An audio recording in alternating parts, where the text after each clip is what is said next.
welcome back to the channel, guys. Today I'll be playing some more Cyberpunk 2077.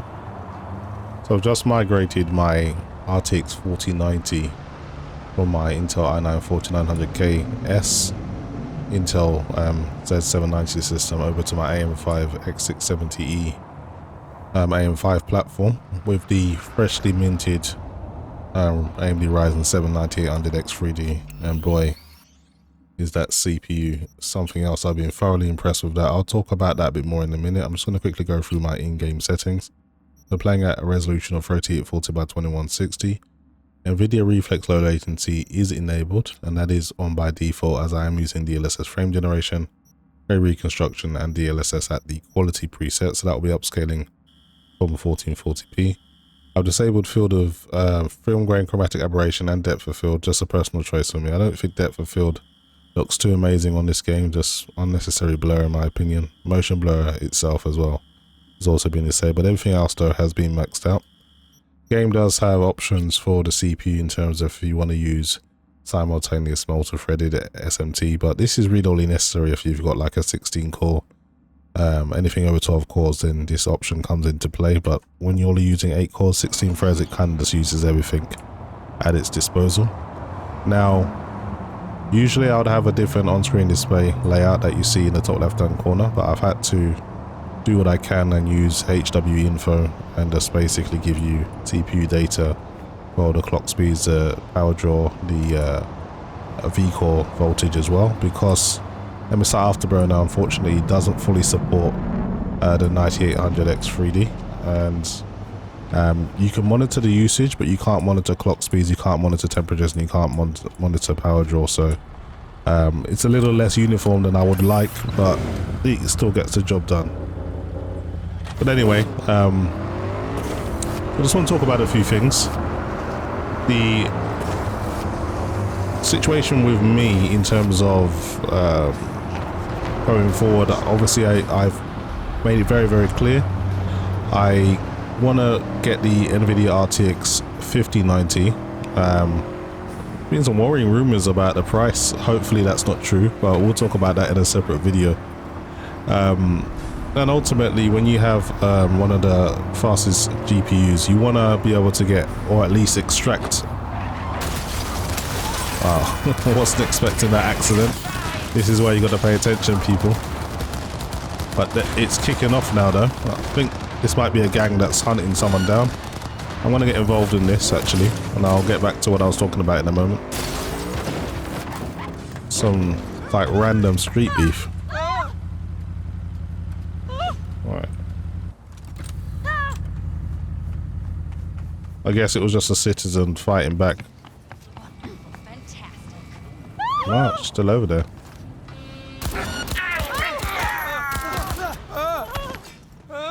It's an Arasaka goon.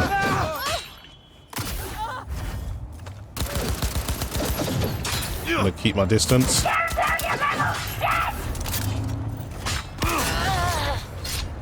Hey, you asked for it. Man, she's strong.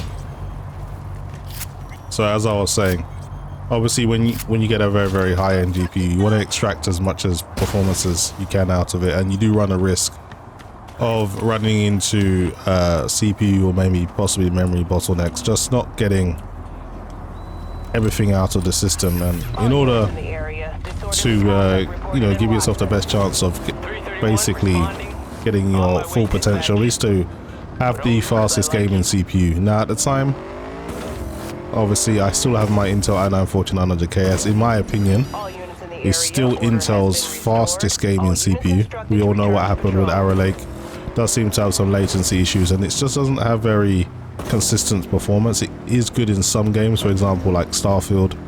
If you can, you know, overclock the CPU to a certain amount, it can actually, and pair it with very, very, very fast memory, it can actually perform pretty well. But in general, it's not a better performer in gaming than, let's say, the 14th gen, in my opinion. So looking at those results and looking at the Arrow Lake results, I was fairly confident and comfortable with my situation, and then AMD releases the Ryzen 7 9800X 3D, Now, I was expecting maybe a 7% increase over like the 7800X3D, which I own at the time, by the way. It's not something that I've done a knee-jerk reaction. I own the 7800X3D. I wasn't expecting much of an increase over that. But this CPU has insane gains, and even in productivity I was pretty surprised.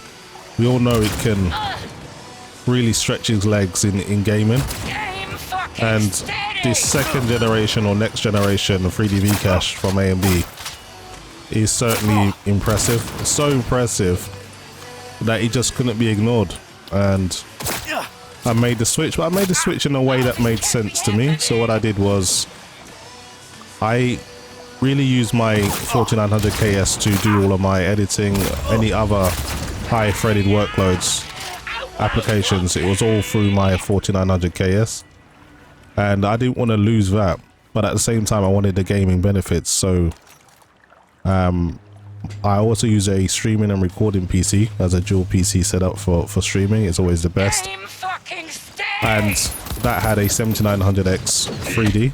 Now that's a 12 core chip, really good for what it was used for, but it's not good as a dedicated gaming PC in terms of getting the most out of an enthusiast GPU. So it just made sense to move on the 7900X 3D and put a 9800X 3D inside that system, move my 4090 into that system and make a dedicated gaming system, and then just move my RTX 3090 into my now workstation streaming and recording build, which is now paired with the i9 4900KS. So my editing experience is still the same, and my gaming experience is now enhanced now that I have pretty much the best gaming CPU at the moment. Now we still don't know what the 9950X 3D is going to bring. I don't anticipate it beating the 9800X 3D just due to the simplicity of the single CCD design, but there has been rumors that they may have 3D V-Cache on both CCDs this time round, so we'll see what happens there. Man, this Cyberpunk is strong. Alright, took him out. So yeah, I just thought I'd explain that. You know, I get like a lot of people like, oh, you said you wasn't gonna get this. People, I'm allowed to change my mind. We're in the business of gaming. We're in the business of getting the best out of your PC as you can, where it makes sense and where it financially makes sense. And for me to actually get a 9800X 3D, I actually got two of them. One for my 7900XTX system, because I got mine for MSRP. I put in a pre-order on launch day, and luckily for me, I was among the first batch of customers that made it to actually get a confirmed order. So me being able to sell my 7800X 3D and 98 and 7900X 3D for a price that would only make this whole transaction cost me less than £220, that's fine with me.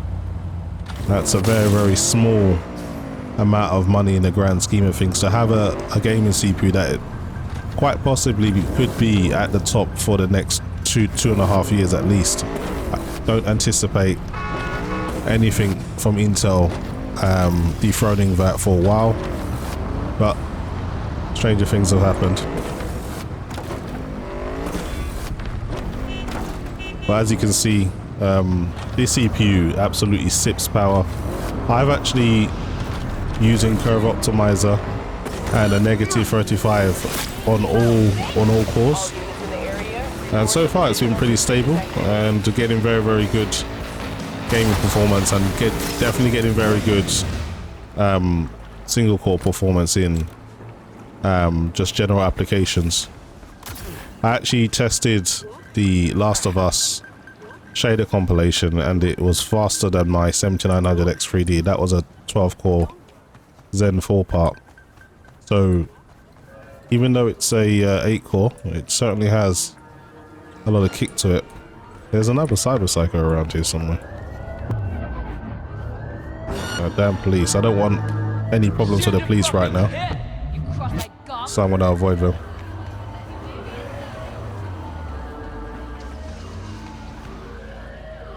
So it seems the Cyber Psycho is below me. Then there's a massive X. That's the one I just killed, right? I got to get some more information off of it. That's why it's led me back here. Let's go back down.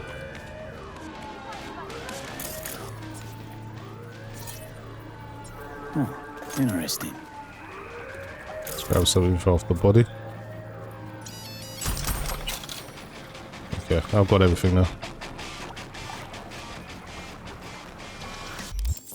So I've got a shard to read.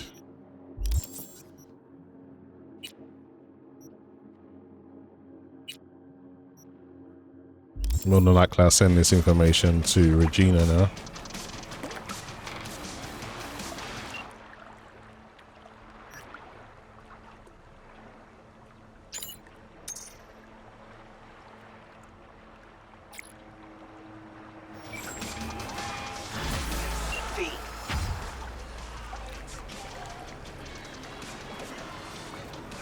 See you around. Bye, V.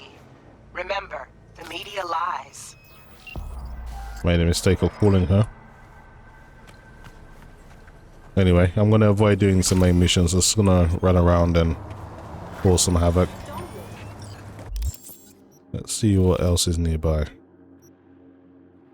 There is something going on over here. I'll neutralize the target. Not too sure why the police are in the street, but I'll put away my gun just in case.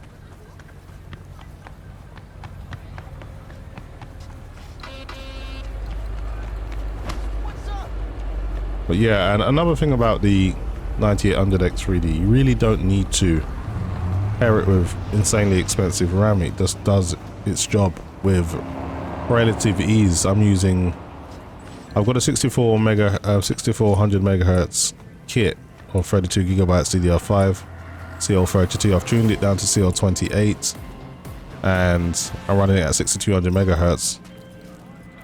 Jotaro Shobo. Ring a bell? Guy's a fucking psychopath. Records himself torturing Joy toys and sells that shit to like-minded scumbags. The mods finally tracked him down. This is your chance to give this fucker what he deserves and earn a little scratch while you're at it. More on this sicko attached. Oh, this is the dude that's doing all the snuff movies and stuff like that. I've done this mission so many times, but it's always been good fun. Now, let's get everything reloaded.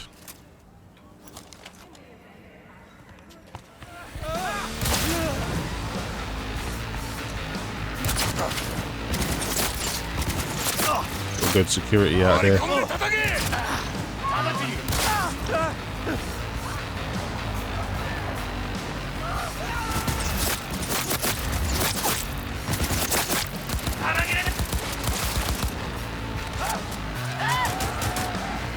Take all of these guys down.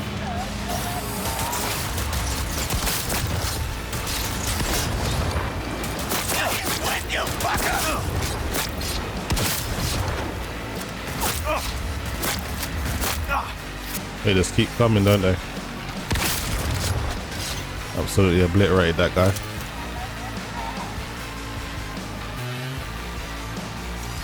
Reload our shotgun.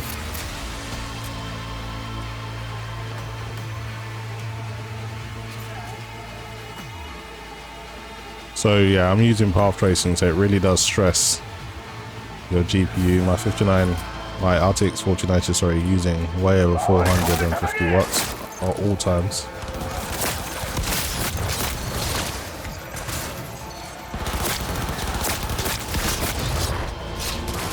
Shotgun getting things done.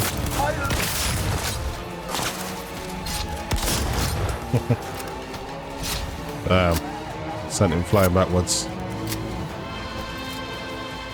Okay, I think that's all the threats on this level at least taken care of. Switch to something with a little bit more range.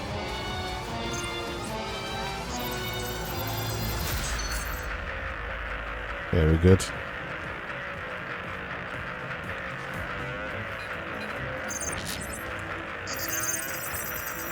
Security camera. Take it down. How does this lead? Doesn't lead anywhere. That's strange. I don't know why they put a ladder there. No one in the bathroom. Okay, I'm happy that this area is clear. Let's keep moving.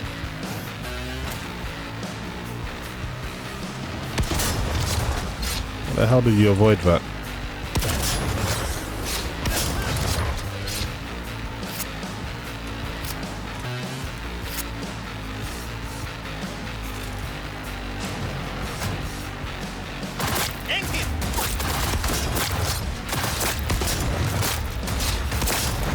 One of the most impressive things about the CPU is just the minimum FPS. Absolutely insane, and you really do feel it. Everything is still silky smooth. This game does have slight micro stutter when you go through an autosave, but other than that, it plays silky smooth. Turn this thing off. Need to worry about that.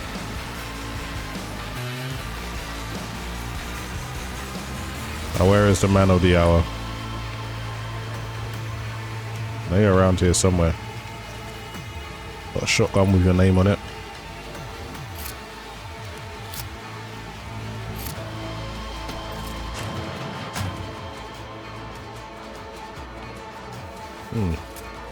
Sneaky dude, where the hell did he go? I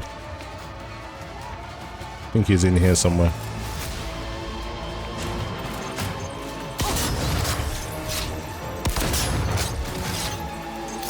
There you are. Trying to hide from me.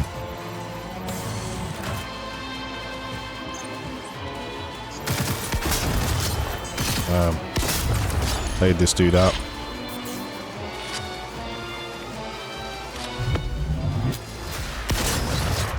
There goes the security camera. Then we can just jump down and leave this place, but they're going to send reinforcements.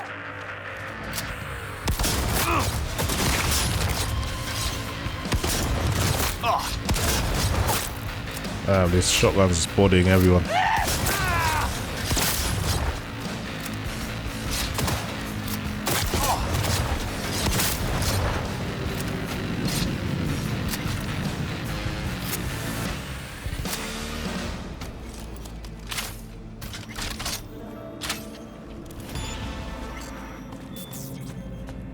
Okay, we are good. As I'll take their car as well. One less shithead in this city. Cream. Thanks, V. Closing the gig. No problem, just send me my money and we're all good.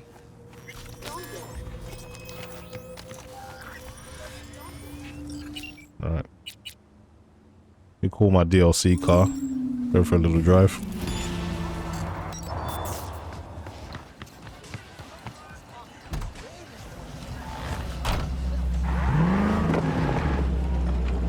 So as you can see with PBO and Curve Optimizer, I'm pretty much maintaining 5.4 gigahertz all core amongst this gaming workload, which is perfect for me. That's all you really need. You can manually push them further, but of course you're gonna need to use a little bit more voltage. Until I know more about these CPUs and what they like and what they don't, I don't really want to push the voltage or anything, because I'm actually pretty content with the performance. It really is doing a great job, so don't need to get greedy.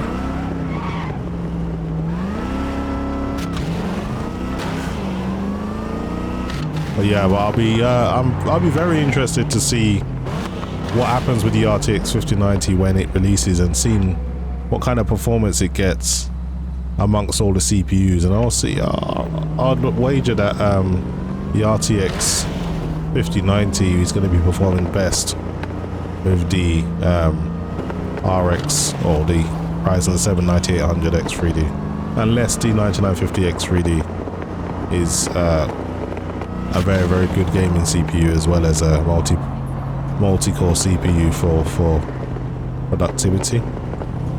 There were some leaked benchmarks that's showing up to 64% improvement. I don't think that will be across the board. I think it will very, very much depend on the workload. Well, if it's anything to go by with what the 9800X 3D can do, over the 7800 X3D, then it's definitely gonna do some serious damage to the 7950 X3D. So looking forward to that. AMD's been pretty tight-lipped. They haven't really said when they plan on releasing that, so we'll just have to keep our ear to the ground for that one.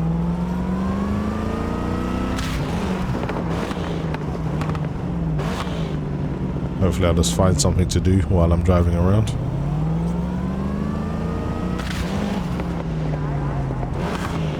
Now you can actually go to a maximum of -40 on the Curve Optimizer. I might actually give that a try and see if it's stable.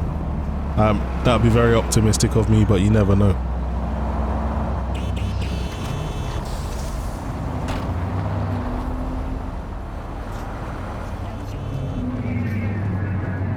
Now I'm meant to meet Judy and at Liz's bar, but I don't want to do the main mission, so let's mess around with these Maelstrom.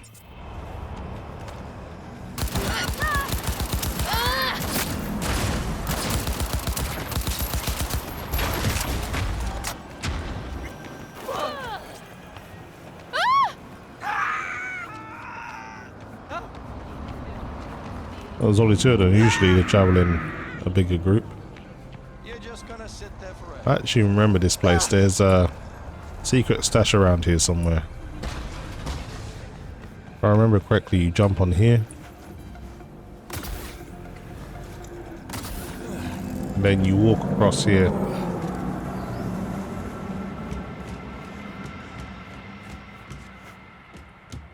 And it's just here waiting. It's part of a larger mission, but it's locked. They don't want you to do it.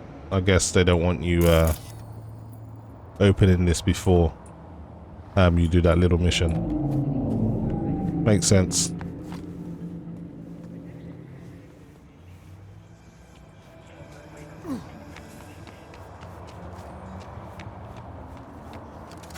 But anyway, I don't want to be playing this for too long. Just wanted to see how Cyberpunk plays, and it plays very, very smooth. And as you can see, when you're in the more GPU bound scenarios, you know, the CPU load is considerably lower. In my CPU bound benchmark, I was using around 60% load on the GPU, but when you're in a GPU bound scenario, you're using considerably less, only 25%. So having 8 cores, 16 threads is not going to be a bad situation for gaming for a while, as long as GPUs don't get too fast. Anyway guys, that's pretty much it for me. Hopefully you've enjoyed the video, and as always, thanks for watching.